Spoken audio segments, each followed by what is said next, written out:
Tu palabra, una fuente de luz que no se apaga. Búscala y comprueba la verdad. En el libro sagrado yo siempre he encontrado palabras que han llegado al alma, al corazón. Tu palabra me llena y alimenta el espíritu, me llena de felicidad, me ha enseñado el camino a un mundo verdadero, me ha dado un mensaje de paz. Tu palabra me llena de alegría, tu palabra me llena de esperanza. tu palabra Me llena de alegría, tu palabra me llena de esperanza.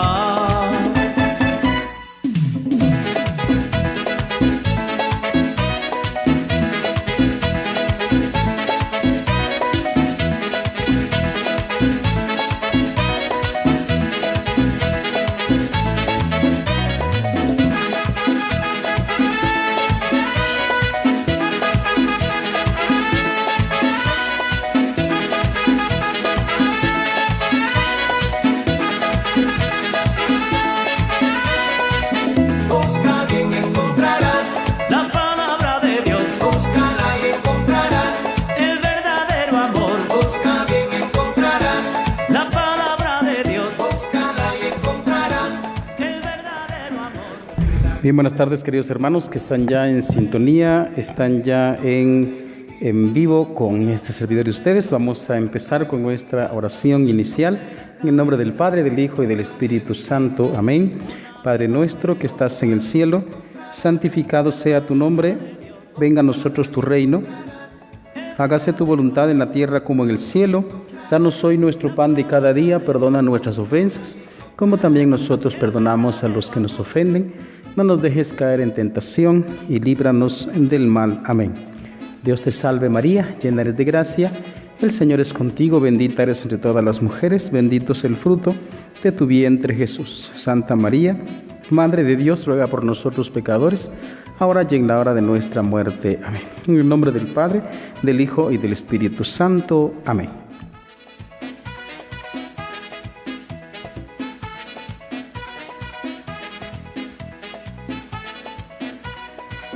Busca bien encontrarás, La palabra de Dios, búscala y encontrarás. Bien, sean bienvenidos entonces nuevamente a estas, ¿cómo le hemos llamado? Hablando sobre la Biblia, charlas bíblicas, podemos llamarle también. En esta ocasión vamos a ver entonces, en el caso, estamos en el Nuevo Testamento, vamos a hablar del Evangelio de San Marcos, para que les pueda también ayudar a leer mejor la palabra de Dios, pero por favor léala, ¿verdad? Agarre la Biblia, léala, ore con la Biblia, ¿verdad? Porque a veces preguntamos tantas veces, Padre, ¿qué puedo hacer para que mi fe crezca? Bueno, pero si no leemos la palabra de Dios, entonces, pues ahí tenemos la fuente, también una fuente importante. Hay más fuentes, ya sabemos, ¿verdad? El magisterio de la iglesia, pues los escritos de los santos, etcétera. Pero si no agarramos la palabra de Dios, que es la base fundamental también de la cual nos alimentamos, ¿verdad? Entonces, les invito desde ya por consiguiente a leer la Biblia, a orar con la Biblia. Muy bien, vamos a hablar entonces en esta ocasión del Evangelio de San Marcos. La semana pasada, como se recordarán, hablamos sobre el Evangelio de San Mateo. Vamos a hablar entonces del Evangelio de San Marcos, que es uno de los evangelios más cortos de los cuatro, es el más corto de los cuatro. Vamos a ver que tiene 16 capítulos. Aquí está la parte final, y exactamente 16 capítulos con el discurso, vamos a ver, con el discurso acerca de la resurrección del Señor. Con eso prácticamente termina el Evangelio de San Marcos. Como ya digo, es uno de los evangelios más cortos. Vayamos entonces a la introducción de nuestro tema.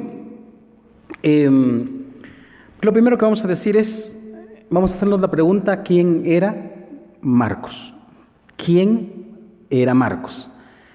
Vamos a ver de dónde tomó él lo que él escribió, para qué lo escribió, qué pretendía Marcos con escribir lo que escribió. Muy bien, así como la semana pasada dijimos, ¿verdad? El Evangelio de San Mateo, pues es Leví, ¿verdad? Está claramente en la Escritura, y él escribe para sus hermanos los judíos, demostrando que Jesús es el Mesías, ¿verdad? Entonces a él le hace mucho impacto las palabras de Cristo y por eso está ordenado su evangelio en discursos. En el caso de Marcos es una cosa completamente diferente.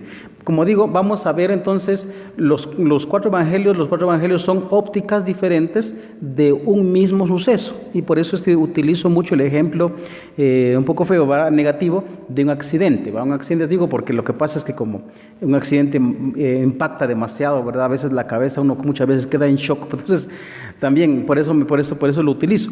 Entonces, un accidente visto por distintas personas, ven la gente un mismo suceso, pero distintos puntos de vista, uno ve las diferencias que hay, pero de un mismo suceso. Unos dirán una cosa, otros dirán otra cosa, pero de un mismo suceso. ¿Ambos son verdaderos? Ambos son verdaderos. Lo mismo pasa con los cuatro evangelistas, que son como cuatro grandes ópticas acerca de la vida de Jesucristo y por consiguiente van a dar lo mismo, pero con diferentes mensajes, diferente objetivo. Vayamos entonces a la introducción. Dijimos que vamos a preguntarnos quién es Marcos. Marcos, ahí vamos a ver, creo que se apagó nuestra música. Aquí está, hoy sí. Ahí estamos. ¿Quién es Marcos? Lo primero que vamos a decir entonces, Marcos, recuerden ustedes que en los Hechos de los Apóstoles, como en algunas cartas de San Pablo, se menciona a Marcos. Y Marcos no solo es Marcos, sino que Marcos es Juan Marcos. Ese es su nombre, Juan Marcos, ¿verdad? Entonces, Marcos fue compañero, en primer lugar, del apóstol San Pablo, solo que cuando San Pablo ya empieza a predicar, resulta de que él era pues un jovencito era Marcos, y empieza a predicar San Pablo. También fue Marcos, también fue compañero, ¿verdad? Estuvo acompañando también a Pedro. Entonces, por consiguiente, lo que va a escribir Marcos, por consiguiente, son de una fuente impresionante porque fue compañero de los dos grandes apóstoles que Cristo elige. Pedro como piedra de la iglesia, ¿verdad? El primero entre los apóstoles, el que va a dar su vida, pero también Pablo. Pablo sabemos que lo elige el mismo Cristo, está narrado en los Hechos de los Apóstoles, capítulo número 8 y número 9. Número 26, etcétera. Ahí está en los Hechos de los Apóstoles, como también él mismo lo cuenta en el libro de Gálatas y en otros libros. Entonces Cristo mismo lo elige y Marcos estuvo muy de cerca de estos dos grandes apóstoles. Primero vamos a ver entonces.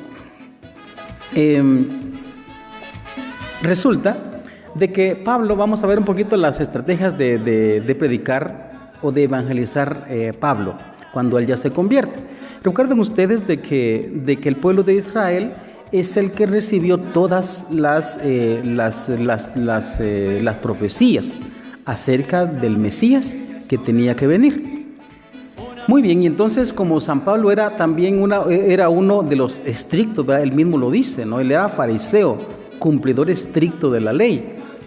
Entonces él tenía todo eso, pero cuando se convierte, ¿verdad? Cuando Cristo lo llama, entonces le tiene que formatear la cabeza, ¿no? Yo utilizo esa palabra, ¿no? Formatear la cabeza, o tiene que resetear, o lo tiene que reprogramar la cabeza de Pablo. Muy bien, entonces, en un primer momento, por consiguiente, Pablo se pone a predicar a sus hermanos los judíos. La estrategia de él era ir de sinagoga en sinagoga los días sábados, llevando el mensaje de que Jesús es el Cristo, es decir, es el Mesías. Pero ya sabemos que lastimosamente los judíos en las sinagogas no aceptaron el mensaje de Pablo porque pensaron que Jesús era un farsante, fue un farsante. Entonces no le aceptan el mensaje de que Jesús es el Cristo, es el Mesías anunciado en toda la ley, en los profetas y en los salmos. No le aceptan ese mensaje a Pablo. Muy bien, entonces por consiguiente Pablo, digamos, eso está narrado en los Hechos de los Apóstoles, también él lo vuelve a narrar otra vez en sus cartas, pero principalmente en los Hechos, en donde Pablo dice, bueno, pues el mensaje era para ustedes, pero como la rechazan, bueno, pues me voy. Entonces me voy a predicar a los gentiles. Y ya sabemos cómo lo catalogan los gentiles, ¿verdad? Y hay un muy bonito escrito de eso, ¿verdad? En el libro de los Gálatas, ¿verdad? En el libro de los Gálatas, también en los Hechos de los Apóstoles, también está escrito, ¿verdad? Como Romanos 11.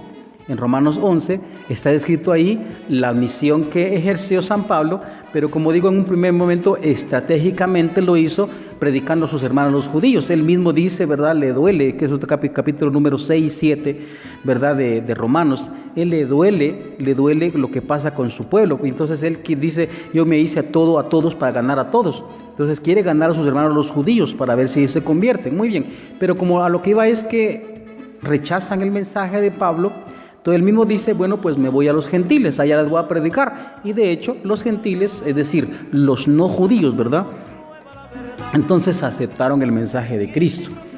Y no solo, digamos, el mensaje hablado, dicho, proclamado, no solo se refiere a eso, sino se refiere también precisamente a que Pablo, cuando iba predicando, hablaba, pero también hacía milagros.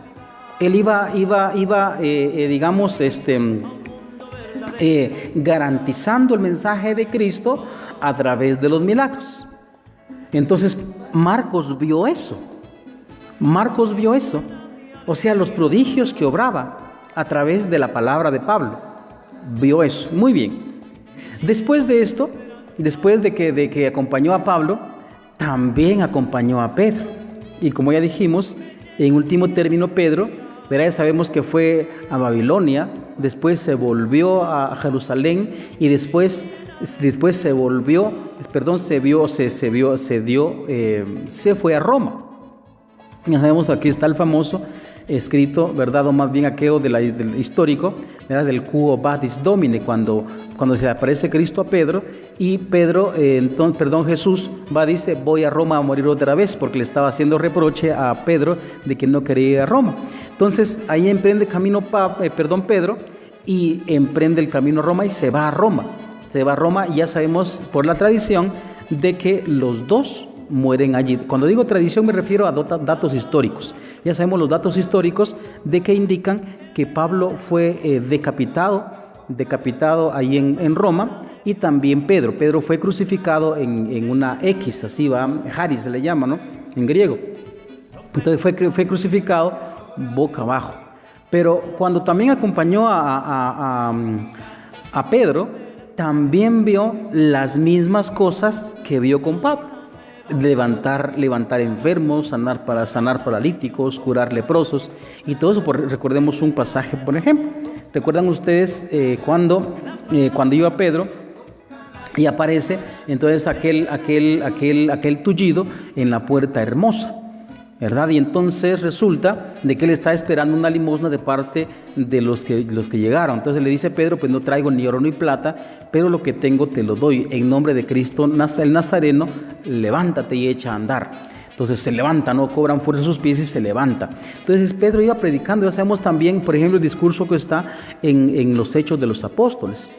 Entonces eso está en el capítulo número 2. Cuando con una sola predicación se convierten, dice, más de 5,000 hombres. Y con la sombra de Pedro se sanaban los enfermos, el famoso canto, ¿no? Hasta canto lo han hecho. Entonces todo eso, ese acompañamiento de Marcos, él vio todo eso tanto en Pablo como en Pedro. Entonces aquí encontramos el objetivo del Evangelio, o más bien del escrito de San Marcos. Por eso es que en el caso de Mateo, como ya dijimos la semana pasada, a Mateo le impactan las palabras.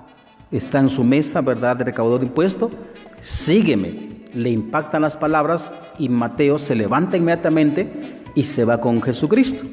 En cambio Marcos vio los milagros a través del nombre de Cristo. En el nombre de Cristo curaban, en el nombre de Cristo hacían prodigios, en el nombre de Cristo hacían milagros, predicaban el nombre de Cristo, en el nombre de Cristo hacía tantas cosas. Por eso es que en el caso de Marcos le impactan a él los hechos de Jesús, los hechos de Jesús, lo que Jesús trae. Aquí ya encontramos entonces por qué, ¿verdad? Porque en el caso de Marcos es el evangelista el que más narra milagros, incluso desde el mismo inicio, en el capítulo número 2, por ejemplo. Capítulo número 2, dice, ¿dónde está? Vamos a ver, Jesús sana a un leproso, empieza allí ya, ¿verdad? Casi desde el inicio, porque en el inicio ya sabemos que es la presentación, ¿no? Siempre la presentación, pues, dice comienzo de la buena noticia de Jesús, Mesías, Hijo de Dios. Entonces ahí está demostrando ya qué quiere también. Y después narra el bautismo de Jesús, tentaciones en el desierto, ¿verdad? La revelación de Jesús y ceguera de los dirigentes judíos. Entonces empieza, después ya un poquito antes del capítulo número 2, ¿verdad? Jesús sana a un leproso, pero desde el capítulo número 1 ya empieza a narrar prodigios, milagros. Por ejemplo, vea, Jesús sana a un leproso. Capítulo número 2, el perdón que sana, ¿ven? Lo mismo también. Y después dice el ayuno y el esposo, dice el hombre y el sábado. En el capítulo número 3 se empieza a narrar otros milagros. Dice, ¿dónde está? ¿Dónde está? Capítulo número 3. Vamos a ver. Yo creo que aquí me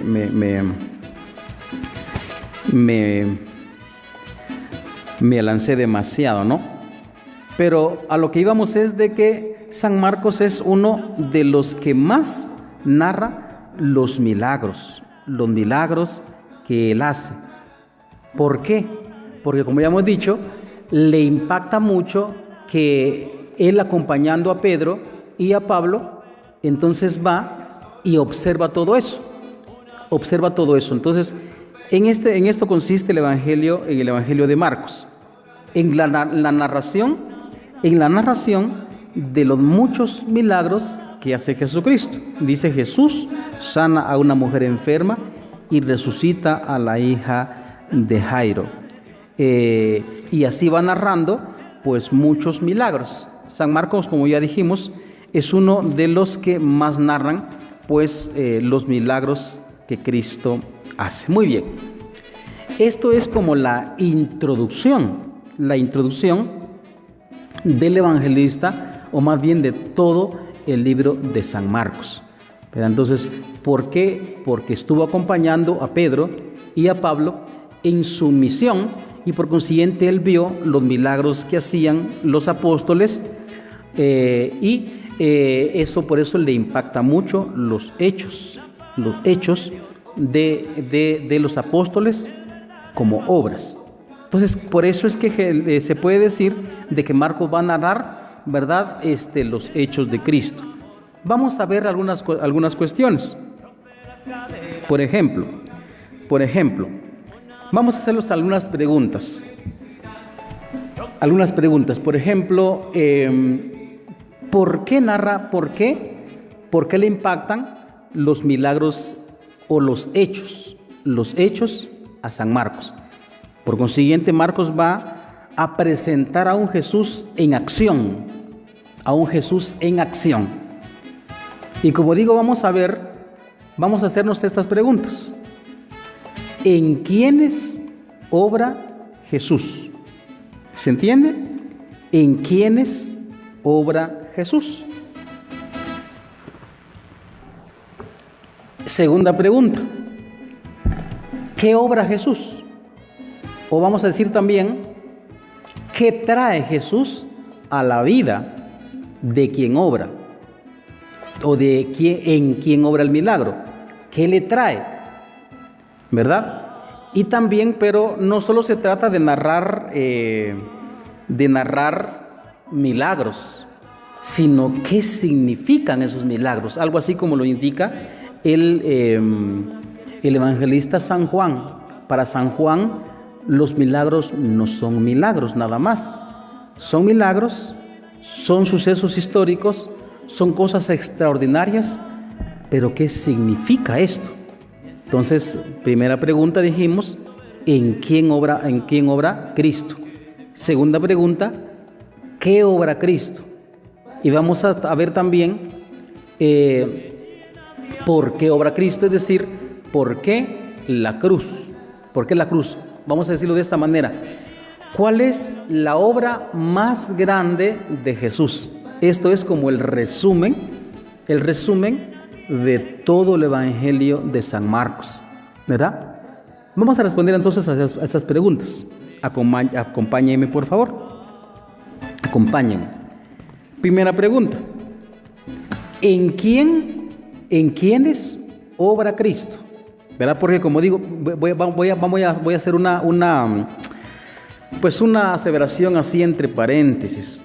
Por favor, no nos quedemos nada más en los milagros, porque eso es demasiado llamativo. De hecho, no solo antes, sino que incluso ahora, nosotros podemos caer en la grave tentación de solo querer los milagros de Cristo.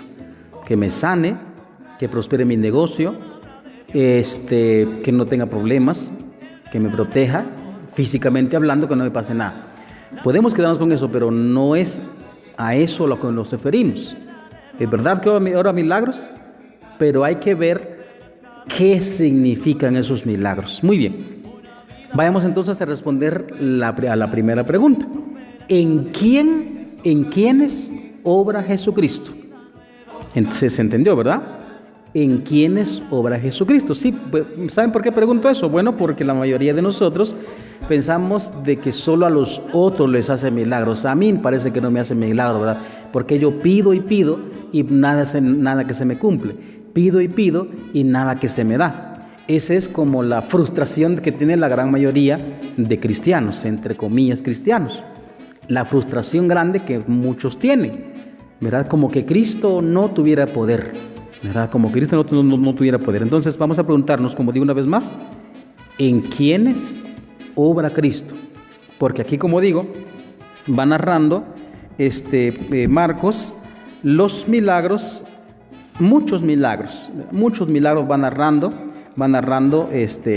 Marcos, ¿verdad? Y usted pasa páginas, dice, Jesús sana a una mujer enferma y resucita a la hija de Jairo. Jesús y la gente del pueblo, regreso de los 12 en la primera multiplicación de los panes, ven, narra milagros, también curaciones en Genezaret, ¿verdad? Jesús camina ante las aguas, ven cómo va presentando Marcos a un Jesús en acción. La mujer pagana, por ejemplo, ¿no?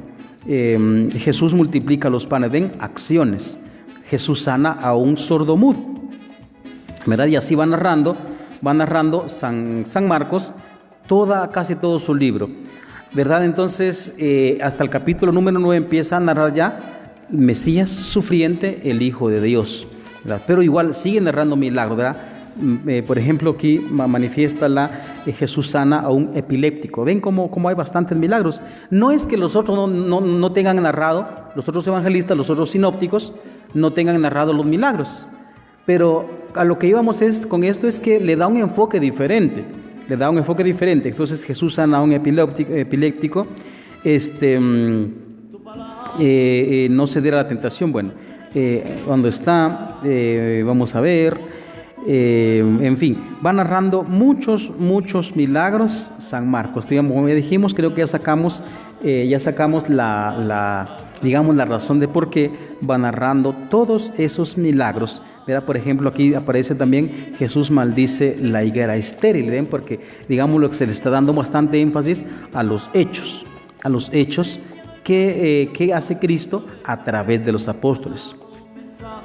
Muy bien. Y entonces así pues va narrando muchas cosas, muchos milagros el evangelista San Marcos.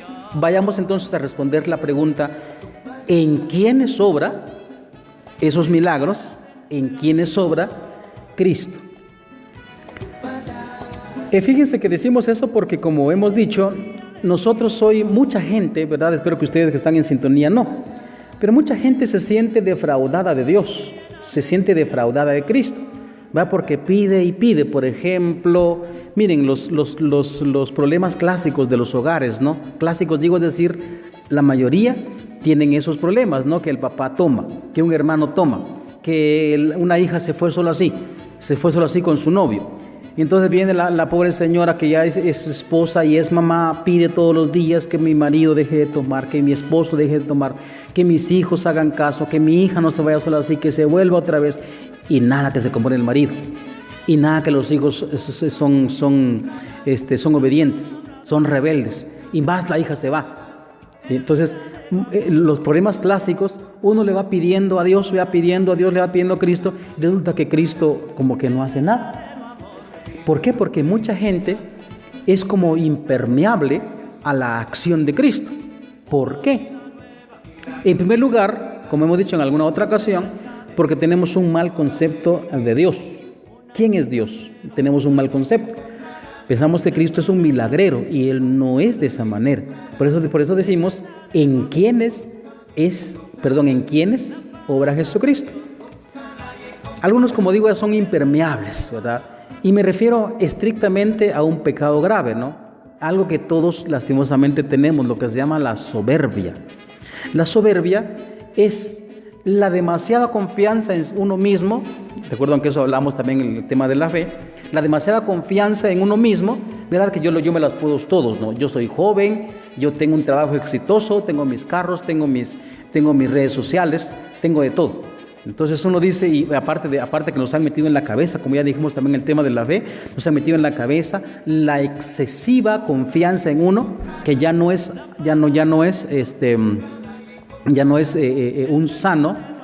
una sana autoestima, sino es lastimosamente una enfermiza autosuficiencia. Nos han metido en la cabeza eso, y por consiguiente muchas veces pensamos que si desaparece Dios de la vida, pues no pasa nada, así como ahora muchos, ¿verdad? Que ya no, ¿verdad? No ustedes, ¿verdad? Porque ustedes están en sintonía. Pero mucha gente, ¿verdad? Que ya no puede venir a misa y de hecho no quería venir a misa y ahora pues se sienten más libres, ¿no? Entonces sienten que Dios, pues, si está, bien. Si no está, mejor. Así lo siente mucha gente. Entonces esa gente impermeable. Por eso preguntémonos en quién obra Cristo. Cristo obra en la gente humilde, en aquella gente que se sabe necesitada, en aquella gente que sabe que necesita de Dios, en la gente que necesita de Dios. En estos es el que obra Cristo. Y miren que aparece esta expresión de aquel leproso que le dice, si quieres, puedes limpiarme. Él reconoce que no puede él solo, de que necesita de Cristo, necesita de alguien más porque ha visto su poder. Entonces dice, si quieres, puedes curarme. Aparece acá, ¿verdad? Como digo, en este hombre que Cristo cura. Y ya sabemos que Cristo dice, quiero, queda limpio. Aparece esa expresión. Entonces, por consiguiente, el Evangelio de Marcos va narrando también esa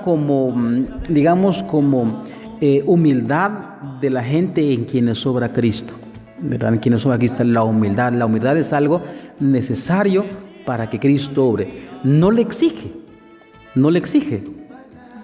Dice este enfermo, si quieres, puedes curarme. Si quieres. En cambio nosotros, Señor, obra en mí. Imagínense eso tan ridículo que hacen, digamos, en iglesias protestantes, es decir, cristianos no católicos, ¿verdad? Imponemos autoridad en esta hora, ¿verdad? Entonces, y con el poder de Cristo sana, ¿verdad? Estamos exigiendo a Dios y eso no es humildad, ¿verdad? Eso no es humildad, sino que eso es soberbia. En estas, por más sugestionados que sean, digamos, esto no es así. Entonces, ¿en quién nos obra Cristo? Obra en quien es humilde, en el que el centro de su vida no está en él, está en Dios. En estas personas obra Cristo. Pero ese es el grande problema de nosotros hoy, que nosotros tenemos centrado nuestra vida en nosotros mismos, estamos llenos de nosotros mismos y por eso Cristo no obra en nosotros, ¿verdad? Entonces tenemos que salir del egoísmo, ¿verdad? Cristo obra en aquellas personas que se saben necesitadas, de que saben que no lo pueden todo, ¿verdad? Así como hoy el mundo ha entrado en un ambiente de más humildad, que sabe que no tiene el control de todo, porque pensamos los seres humanos hoy con estripar un botón, ¿verdad? Así como si uno estripa el botón del control de la televisión, pensamos que así tenemos el mundo, y no, ¿verdad? Por el consiguiente, esto que nos está pasando ahora nos aporta humildad para que sepamos de que nosotros no tenemos el control de todo. En estas personas obra Cristo, ¿verdad? En el que sabe que necesita de su Dios.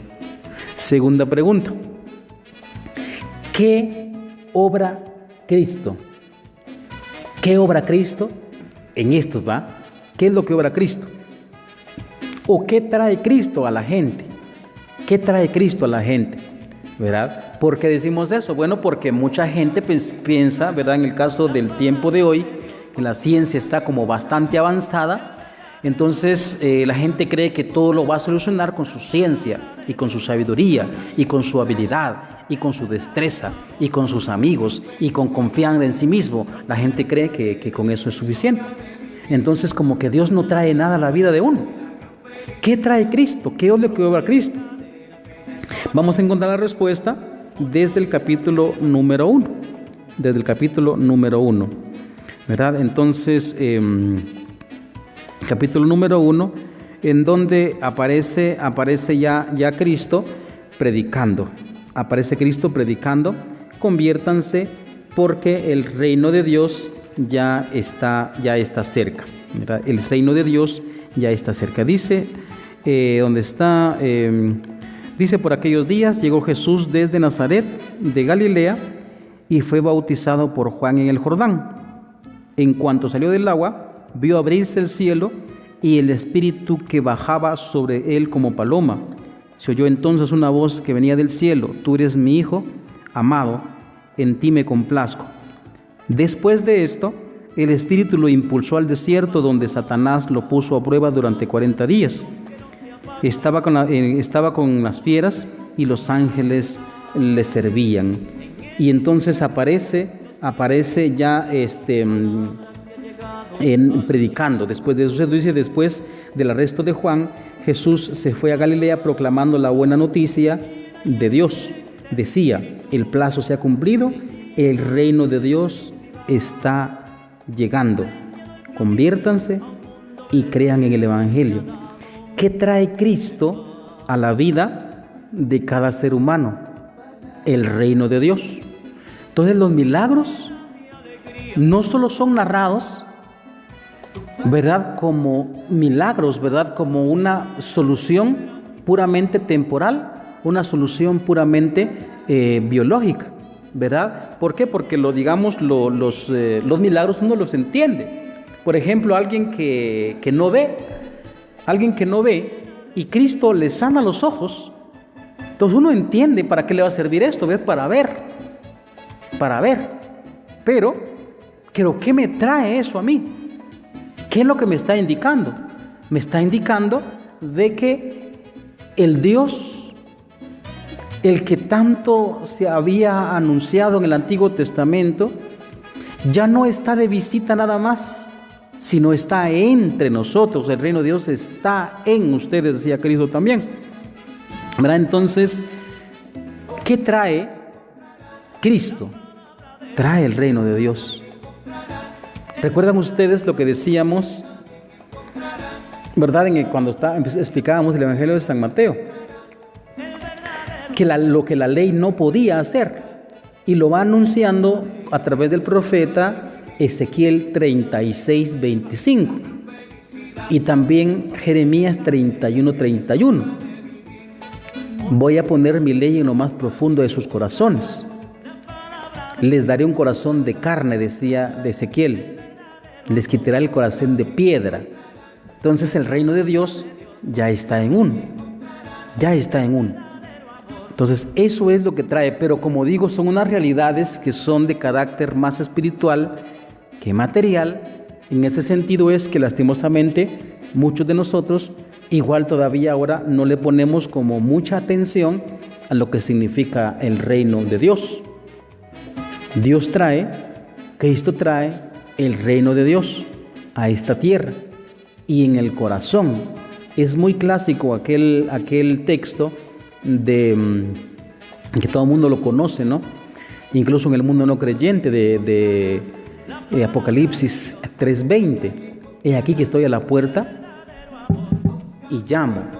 Si alguien escucha mi voz, entraré con él y cenaré con él y haremos nuestra morada en él. Entonces, eso es maravilloso.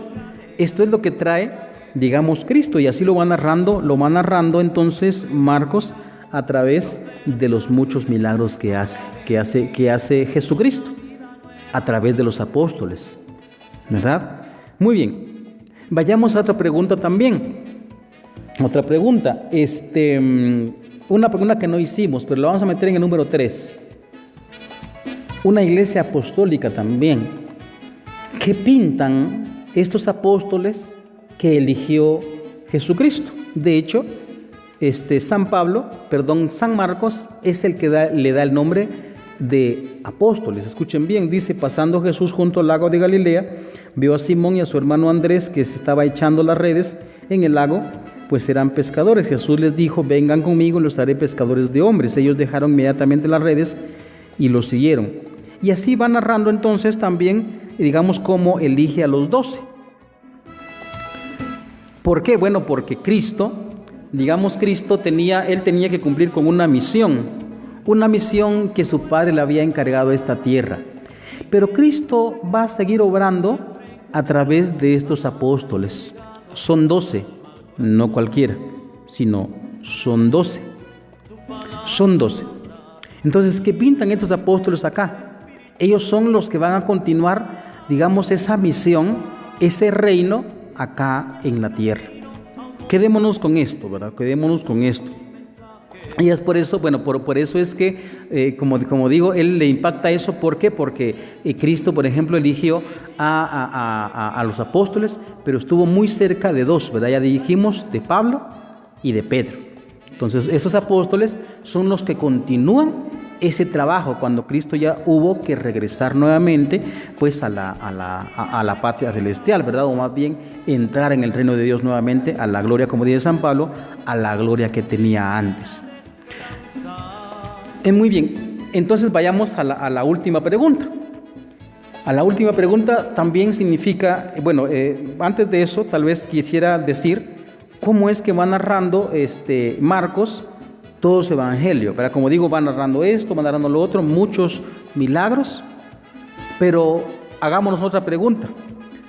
¿Cuál es la obra más grande que Cristo trae? Porque como ya dije, Marcos va narrando las obras de Cristo a través de los apóstoles. Pero ¿cuál es la obra por excelencia que va a hacer Cristo? La obra por excelencia no es la sanación de los enfermos físicamente hablando. Es decir, de que cure los ojos de un ciego, de que le quite la lepra a un leproso, de que levante un paralítico o de que multiplique panes. Esa no es la obra más grande. Ojo, que lo estoy repitiendo porque en esto estamos enfocados la mayoría. Pensamos que lo más grande de Dios es que mi negocio pues sea próspero, que no me dé ninguna enfermedad. ¿Verdad? Pensamos que esa es la obra más grande, pero esa no es la obra más grande. ¿Cuál es la obra más grande? Por eso digo que poco a poco va Marcos narrando todos los milagros de Cristo, pero se enfoca otra vez, nuevamente, a algo que no nos gusta, y es lo que celebramos en la Semana Santa. Porque miren, teóricamente uno sabe de que los apóstoles, de que los evangelistas narran la pasión de Cristo, ¿va? La pasión y la muerte de Cristo. Uno lo sabe intelectualmente, pero en la vida real uno no cree eso. Y por eso es que nos quejamos ahora, ¿verdad? Del sufrimiento que hay, nos quejamos. Porque a la hora de la verdad no aceptamos el mensaje de la cruz. ¿Saben por qué? Porque el mensaje de la cruz es un mensaje de derrota, es un mensaje, ¿verdad? Es la narración de hechos de derrota, de que no hay triunfo y de que todo es vaciedad. Cristo Jesús fracasa en la cruz, socialmente hablando, humanamente hablando, temporalmente hablando. Entonces, imagínense, lo voy a decir de esta manera, ¿no? Si hablamos de una empresa, por ejemplo, una empresa, qué sé yo, cualquier tipo de empresa, ¿no? Entonces empezaron con un pequeño capital, ¿verdad? Arriesgando que iban a perder y empezaron a trabajar y le pusieron pilas, ¿verdad? Los dueños y contrataron personal, ¿verdad? Y poco a poco medio, pues ahí tanteando porque empezar siempre cuesta, pero pasó un año, pasó 2 años, pasó 3 años y entonces pasaron 10 años, 15 años, ahora ya tenemos clientes. Ahora hasta nos damos el lujo a veces de tratar mal a los clientes, ¿no? Porque ya tenemos clientes. Y eso fue subiendo. Hay una estadística, ¿va? Y si uno lo puede poner en cuadros de PowerPoint o de estadística, entonces así va la aguja para arriba, ¿va? Un poquito baja y vuelve a subir, un poquito baja y vuelve a subir. Entonces, nosotros así pensamos que va creciendo el reino de los cielos a visibilidad. Pero eso no es la lógica de Dios, como dice Isaías 55:8. La cruz, si lo vemos en una estadística, va para abajo. ¿Por qué? Lo abandonaron sus amigos, lo traicionaron sus discípulos, quedó en manos de sus enemigos. Es un fracaso. Es un fracaso. Para entender esto, hay que ver qué significa la cruz. ¿Qué significa la cruz? ¿Hacia dónde lleva la cruz? Entonces, hay que ver esta realidad. Hay que ver qué significaban los milagros, como otras veces lo hemos dicho. Por ejemplo, el pueblo judío miraba a un enfermo, un paralítico, un tullido, lo miraba como un pecador empedernido, ¿no? Porque como dice aquel fariseo, ¿no? Empecatado naciste tú, eso está en el Evangelio de San Juan. Empecatado naciste tú y nos vas a dar lecciones a nosotros. ¿Verdad? Dice la gente soberbia, ¿no? Pero lo que vamos es de que el judío creía que el que estaba paralítico, estaba cojo, estaba lisiado, estaba enfermo, está en lepra, es ciego, lo que sea, entonces ese debe ser un pecador, por eso Dios lo castigó. Por consiguiente, el mensaje que está dando Jesús a la hora de curar a un enfermo es que Dios está liberándonos del pecado. Del pecado. ¿Y dónde vence Cristo el pecado?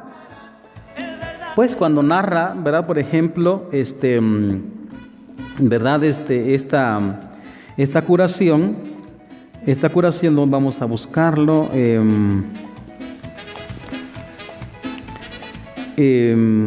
Jesús sana a una mujer enferma y resucita a la hija de Jairo.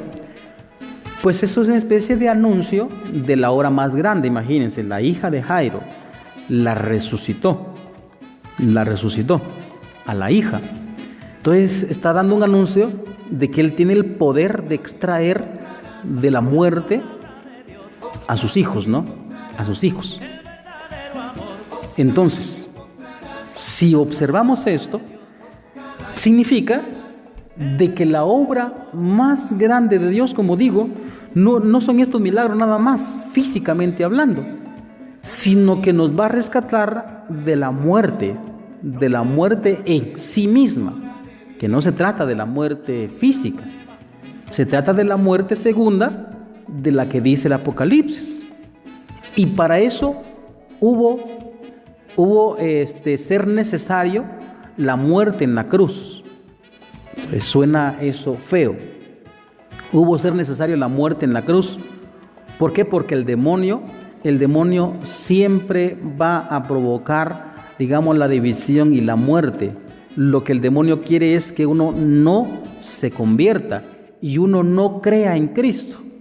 Y es por eso que aquí, digamos ya cuando vamos narrando, cuando va narrando Marcos, por ejemplo, a Cristo en la cruz, aparece eso tan brutal, ¿verdad? Que le dice, bájate de la cruz y creeremos en ti. Todo lo que quiere Cristo es que creamos. Y de hecho, como ya hemos dicho en otra ocasión, es una metodología que humanamente Cristo aprendió y empleó, es decir, hacer milagros para que la gente creyera en Él. Pero la obra más grande, como ya hemos dicho, no es nada más de que Cristo saque, ¿verdad?, resucite a un muerto, de que le sane los ojos a un enfermo, sino que lo que significaba eso que alguien estaba enfermo, de que el demonio lo tenía atrapado de esa manera. Entonces, por consiguiente, y esto se vence en la cruz. Entonces, con su muerte, venció a la muerte. Esta es la obra más grande que trae Cristo para nosotros. Como digo, Marcos, por consiguiente, está presentando aquí, digamos, lo que Cristo puede hacer en nuestras vidas, que Cristo transforma vidas, que Cristo puede hacer que uno sea, como dice San Pablo, un hombre nuevo, una mujer nueva, una criatura nueva. Eso es lo que puede hacer Cristo, y lo va presentando de esta manera. Y por eso es que, digamos, lo que le interesa al demonio es que la gente no crea en Cristo. Para eso hay que hacerlo, para que obre. Eso también se me olvidó decir en la primera pregunta, ¿en quién obra Cristo? En aquella gente que es obediente, el que está dispuesto a obedecer a Cristo, obedecer a Dios. Cristo, si lo miramos bien, Él obedeció enteramente a su Padre cuando estaba en la cruz, y le lanzan aquella, imagínense eso fue el demonio mismo, aunque por boca de los que estaban ahí, bájate de la cruz y creeremos en ti. ¿Qué significa eso? Lo que significa es, lo que estaba diciendo el demonio es que desobedeciera a su Padre, quisiera las cosas por el lado fácil, que desobedeciera a su Padre. Y entonces, imagínense, Cristo lo que quería es que la gente creyera en Dios a través de Él por los milagros que Él estaba haciendo.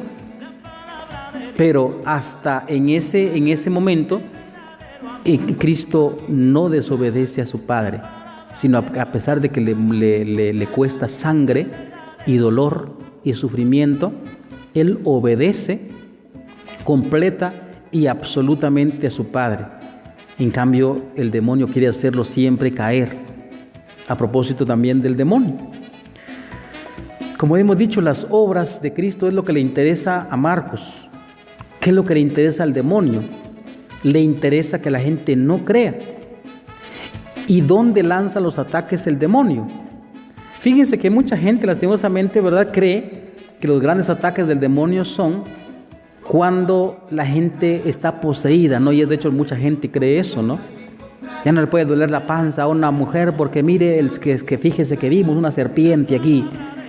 Y eso es ataque del demonio.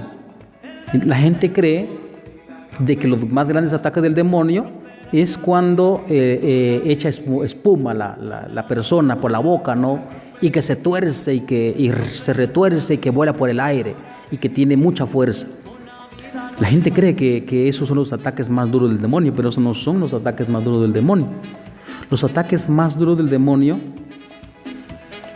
son el hecho de meterse en la cabeza de uno y decirle a uno que uno no obedezca a Dios, de que uno haga lo que uno quiere, de que uno haga lo que el corazón nace, como dice Nietzsche o Freud. Eso tenemos nosotros en el corazón. Esos son los más grandes ataques y que no son un espectáculo. Eso es en la intimidad del corazón de uno. Allí le ataca más fuerte el demonio a uno. Y por eso es que Cristo viene a orar internamente también. Son cosas que no se ven, como ya dije, ¿verdad? Si uno ve la cruz, uno ve que eso es un fracaso, ¿verdad? Es casi como decir, si lo digo en terminología actual y en terminología economista de hoy, Cristo no es exitoso. No es exitoso. Por eso Cristo nadie lo sigue.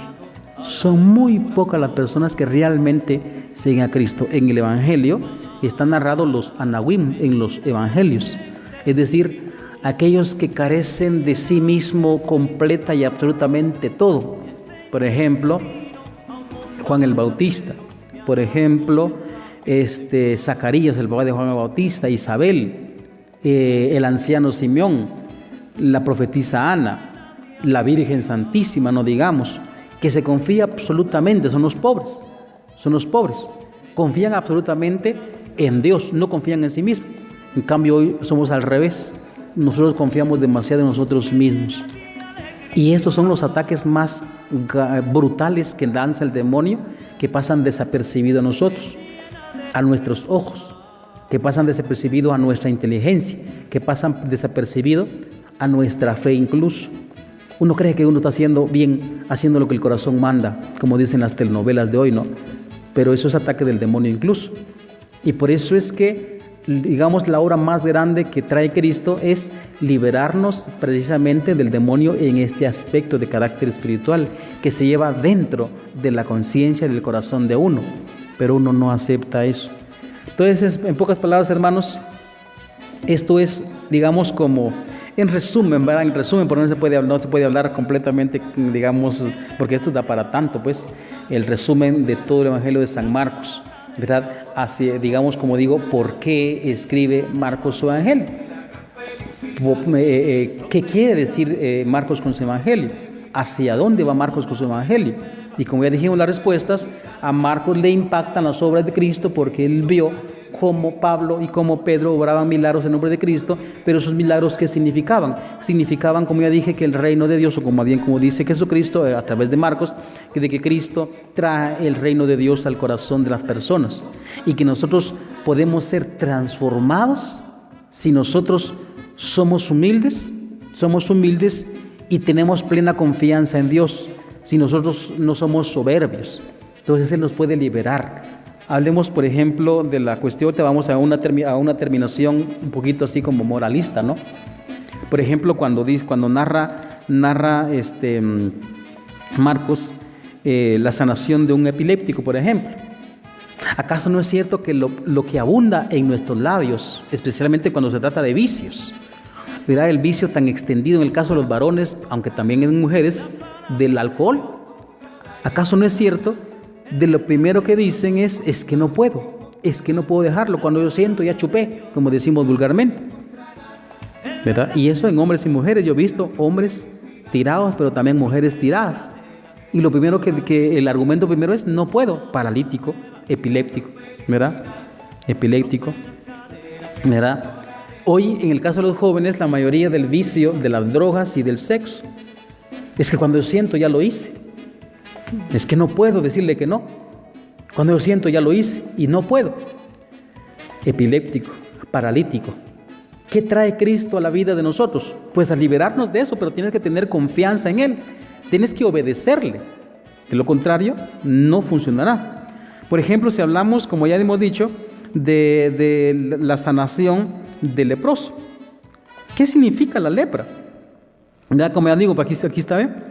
¿Verdad? Por ejemplo, la curación de un leproso. Pensemos en la lepra de los odios y de los rencores que nosotros tenemos tantas veces, especialmente en esas cuestiones, pecados de amoríos entre personas, ¿verdad?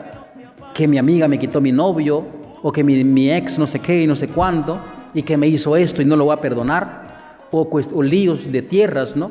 Entre familiares, entre vecinos se quitan tierras y están hermanos y hermanas de una misma familia, ya no se hablan porque el papá le dio más terreno a una persona que a otra. Entonces eso es lepra pura. ¿Qué puede traer Cristo a tu vida?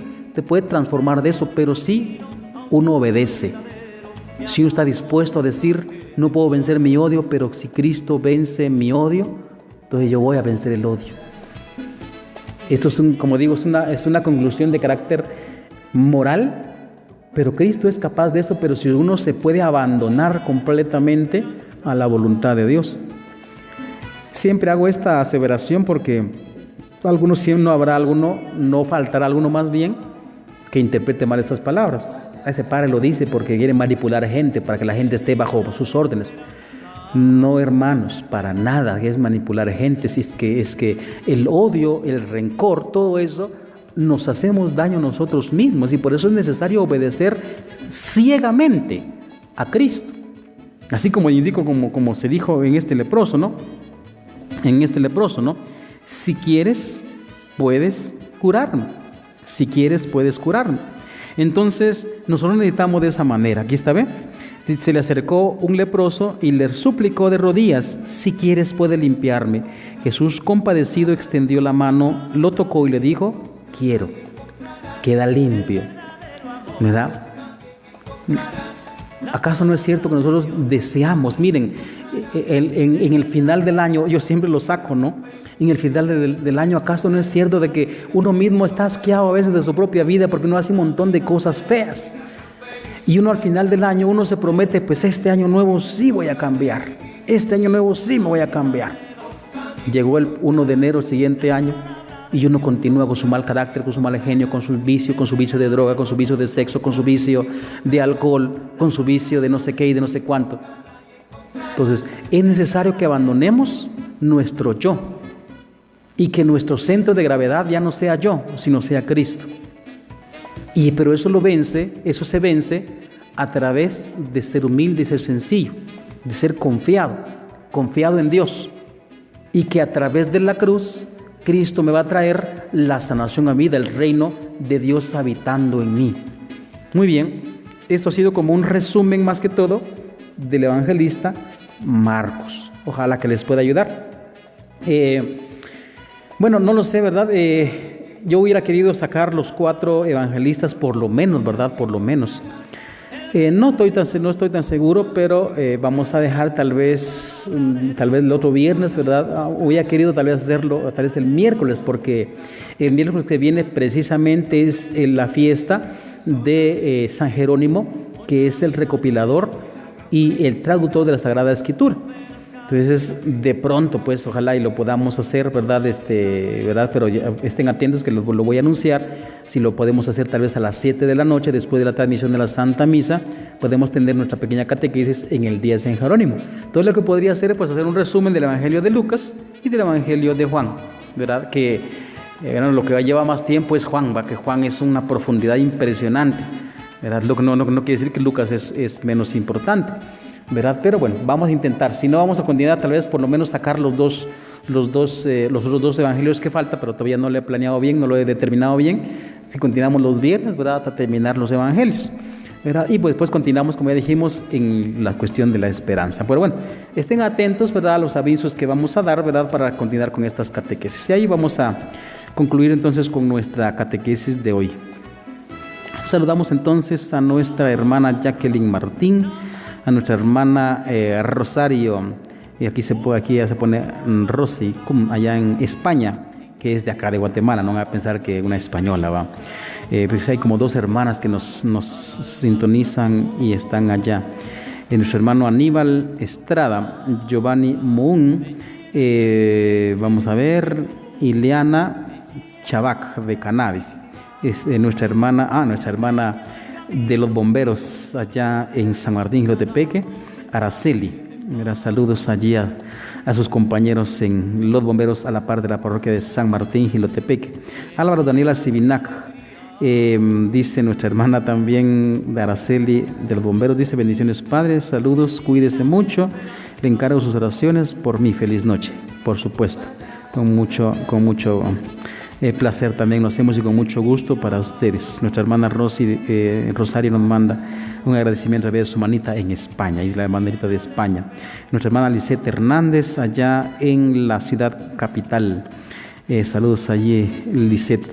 Ángel Esquit, Mari Kesh, Francis Guerra dice acá, Lisette Qua, David Ajay dice: bendiciones, Padre Juan, saludos, gracias. Sandita Chocoj también. Nuestro hermano Luis Martín, el hermano del padre Elmer Martín, dice: buenas noches, Padre Juan, tengo una duda, sé que es fuera del tema, como dice, algunas personas dicen bendiciones, pero personalmente creo que es correcto decir Dios te bendiga, porque todo viene de Dios. Sí, claro que Dios tiene usted toda la razón, pero tampoco está mal, no es que esté tan mal la otra, porque como si somos hombres de fe, pues uno dice bendiciones, ya se sabe que el que envía bendiciones siempre es Dios, no es uno, ¿verdad? Aunque digamos, en el caso de que uno imparta bendición, acuérdense que también somos nosotros portadores de las bendiciones de Dios, ¿verdad? En ese sentido. Se puede decir por consiguiente de las dos maneras, ¿verdad? Porque si vamos a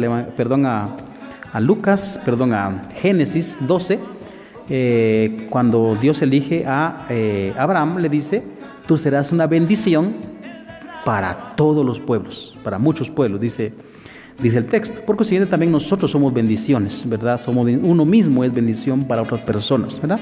Entonces se puede decir de las dos maneras, ¿verdad? De las dos maneras, ya sea Dios te bendiga o bendiciones, ¿verdad? Que también uno es portador de esa bendición de Dios desde la fe. Entonces, gracias por la pregunta, hermano Luis Martín. Entonces, nos despedimos. Gracias también por su sintonía. Estén atentos porque en estos días estamos experimentando. Vamos a intentar transmitir a través de YouTube, esperemos, ¿verdad? Porque digamos en dispositivos móviles no se puede, sino que solo se puede a través de computador. En todo caso, si no se puede, pues vamos a intentar también transmitir a través con un poquito más de profesionalidad, ¿verdad? Digamos a través de una aplicación, a través de computador. Pero estén atentos, ¿verdad? Poco a poco vamos mejorando las cosas, ¿verdad? Porque esto todavía está para largo, hasta donde Dios pues nos haga soportar todo esto que estamos pasando, ¿verdad? Él nos da la fe. Él nos da a través de la fe la fuerza necesaria para continuar, ¿verdad? Continuar, tal vez no al 100%, ¿verdad? Con nuestras alegrías y todo, pero recordemos que Jesucristo dijo, mi paz les dejo no como la del mundo, ¿verdad? Porque la paz que da el mundo supuestamente es que todo me vaya maravillosamente, pero eso no existe. Lastimosamente el mundo no es, ¿cómo se puede decir? No es perfecto. Perfectible sí, pero no perfecto. Por consiguiente, tenemos que sufrir en esta vida, pero eso nos lo da la fe para entender. Que el Señor les bendiga. Terminamos entonces en el nombre del Padre, del Hijo y del Espíritu Santo. Amén. Que el Señor les bendiga.